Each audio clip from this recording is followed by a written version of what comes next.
All right, I'm joined now by Paul Kelly, Editor-at-Large at the Australian newspaper, for a look at some of the big issues of the week. Paul, thanks very much for your time. Just quickly on this ACCC digital platforms inquiry, what we were just talking about there in regards to Google and Facebook.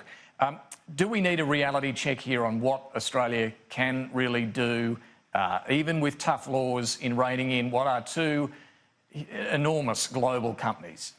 David, the key point to make here is that Rod Sims and the ACCC are abreast of what's going on in terms of the global reassessment of these big tech companies in Europe and in the United States. And of course, we've just seen the Americans impose a $7 billion fine on Facebook. So essentially, the ACCC report is in sync, it's in harmony with the global reassessment. It's obviously true that Australia can only have a very limited impact given the size of these companies.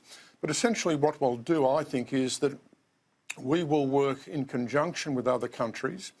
The Treasurer, Josh Frydenberg, has made it clear there'll be a government response before the end of the year. So we're just at the start of this process, and frankly, it will run for a number of years.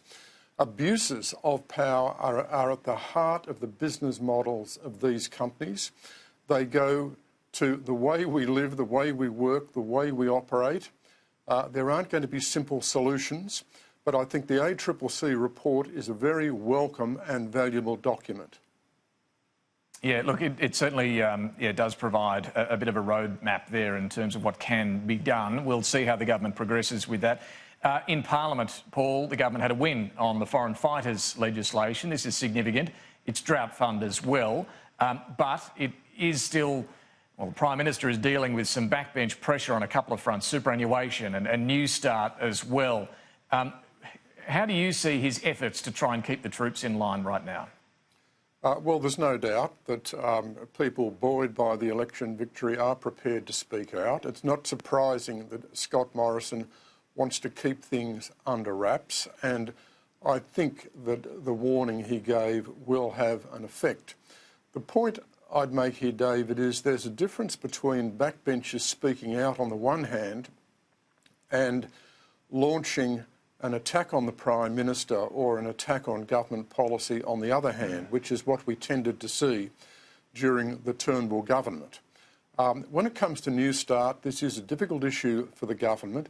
There is a groundswell of community support to increase Newstart, and the government is going to have to be careful about how to manage that.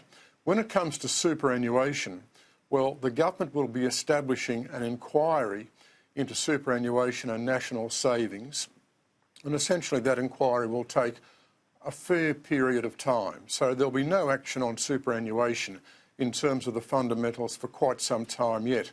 The real issue with superannuation is implementing the recommendations wanted by the Productivity Commission to stop people being ripped off, fix up the default system, improve the performance of funds across the board, and get rid of those problems within the system itself.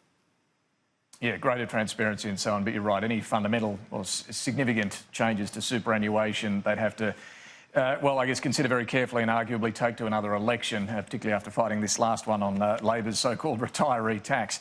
Boris Johnson. Now, Paul, you've written about Boris Johnson, the new British Prime Minister, this weekend. He, as you write, he is full of bluster and bravado about the prospects now of Great Britain, the country he leads, and he's spoken optimistically about pinging off the guy ropes of negativity, as he said. He says the doubters, the doomsters and gloomsters will be proven wrong, but you're not so sure, Paul. Well, the challenge is simply enormous, David. Essentially, Boris Johnson's been made leader of the party to do two things. First of all, to deliver on Brexit. And he said this is do or die, no ifs or buts. Well, that's going to be an incredibly difficult task. Secondly, and perhaps more importantly, he's there to save the Conservative government, to save the Tory party, to keep them in office. And we should bear in mind he is a vote winner. He's got the capacity to appeal to both Conservative and progressive voters. It may well be we do see an election because his plan A with Brexit is to get a better deal from Europe and then get it through the Parliament. Well, good luck with that. Theresa May wasn't able to achieve that. And if he can't do that, then he's saying, well, it's a no-deal Brexit. and there's a majority of Parliament opposed to that. That may point to an election which would be a high-risk exercise, but at the end of the day he may have no other option. I think his capacity in an election campaign should not be underestimated at all.